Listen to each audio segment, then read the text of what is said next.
क्या कभी आपने किसी छोटी नेकी से अपनी जिंदगी बदलती हुई देखी है?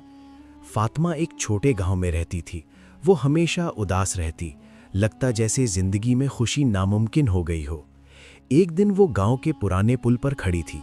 बारिश की हल्की बूंदें और सर्द हवा सब कुछ उसके दिल को और भारी कर रहा था। इसी वक्त उसने एक जख्मी परिंदा देखा जो पुल के किनारे थर्रा थर्रा रहा था। फातिमा ने फौरन परिंदे को उठाया, उसके पर साफ किए और उसे एक महफूज जगह पर रखा। वो जानती थी कि उसके पास ज्यादा वक्त या वसाइल नहीं, लेकिन दिल की आवाज़ पर चलना उसके लिए सबसे अहम था। रात को फातिमा ने ख्वाब देखा। वही परिंदा अब एक खूबसूरत चिड़िया बनकर उसके सामने आया और उसके पंजे में एक छोटा संदूक रख दिया। फातिमा ने उठाया और अगले दिन हैरानी से देखा कि वही संदूक उसके घर के बाहर मौजूद था। संदूक में छोटी छोटी कामयाबियां छुपी थीं, उसके गांव के लोगों की मदद करने के मौके, छोटे कारोबार में फ़ायदा और वो खुशी जो वो हमेशा चाहती थी।